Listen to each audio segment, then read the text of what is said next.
Super star Rajinikanth அவர்களுடைய தலைவர் 173 அதோடைய அஃபீஷியல் அனௌன்ஸ்மெண்ட் வந்தாச்சு.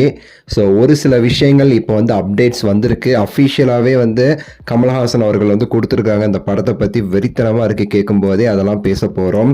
உங்கள் எல்லாருக்குமே தெரியும், தலைவர் 173 சுந்தர் சி அவர்களுடைய இயக்கத்தில் நம்ம தலைவருடைய நெருங்கிய நண்பர், உயிர் நண்பர் கமல்ஹாசன் அவர்களுடைய ராஜ்கமல் ஃபிலிம்ஸ் இன்டர்நேஷ்னல் RKFI அவங்க தயாரிப்பில் வந்து உருவாகுது.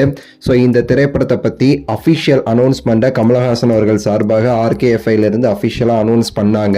இந்த படத்துடைய இயக்குனர் சுந்தர் சி அப்படிங்கிறத கன்ஃபார்ம் பண்ணிட்டு கமல்ஹாசன் அவர்கள் வந்து இந்த படத்தை தயாரிக்கிறதாகவும் ரெட் ஜெயண்ட் இந்த படத்தை வந்து ரிலீஸ் பண்ண போகிறதாகவுமே சரி அவங்க அனௌன்ஸ் பண்ணாங்க.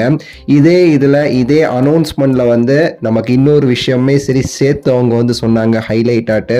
2027 பொங்கலில் இந்த திரைப்படம் வந்து உலகெங்கும் ரிலீஸ் ஆகுங்கிறதையுமே அஃபீஷியல் டேட்டையுமே சேர்த்து அனௌன்ஸ் பண்ணிட்டாங்க.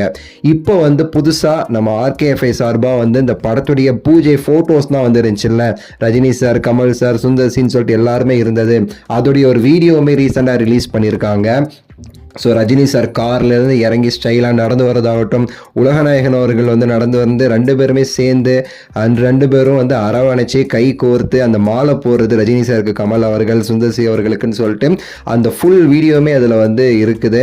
அதை நம்மளால் வந்து பார்க்க முடிஞ்சு. பார்க்கும்போதே அவ்வளோ சந்தோஷமாக இருந்துச்சு. கமலஹாசன் அவர்களுக்கும் ரஜினிகாந்த் அவர்களுக்குள்ள நட்பு வந்து அதில் அப்படியே வந்து தெரியுதுன்னு சொல்லலாம்.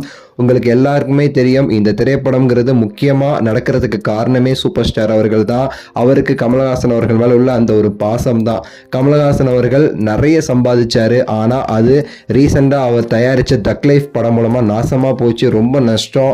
என்ன பண்ணுறதுனே தெரியாமல் ரஜினி சார்கிட்ட போய் சொல்ல, ரஜினி சார் உங்களுக்கு நான் படம் பண்ணி தரேன்னு சொல்லிட்டு இந்த படத்தை தயாரிக்கிற வாய்ப்பை வந்து கமல்ஹாசன் அவர்களுக்கு வந்து கொடுத்துருக்காரு சூப்பர் ஸ்டார் அவர்கள். இந்த படத்துடைய முக்கியமான ஒரு அப்டேட் வந்து இப்போ வந்து வெளியே சுற்றிக்கிறது என்ன அப்படின்னா, இந்த படத்துடைய டைட்டிலுங்கிறது ரஜினி சாருடைய கதாபாத்திரத்துடைய பெயர் என்னவா இருக்குமோ படத்தில் அதே பெயர் தான் இந்த படத்திற்கு டைட்டிலாக வைக்க போகிறதா வந்து ஒரு நியூஸ் வந்து வெளியே எங்கும் சுற்றிக்கிட்டு இருக்குது. எடுத்துக்காட்டுக்கு சொல்கிறாங்க, அருணாச்சலம் படத்தில் ரஜினி சாரோட பேரும் அருணாச்சலம், படத்தில் வந்து படத்துடைய பேரும் அருணாச்சலம், அந்த முத்து அதுக்கு மாதிரி இந்த படம் இருக்கும்னு சொல்லப்படுது.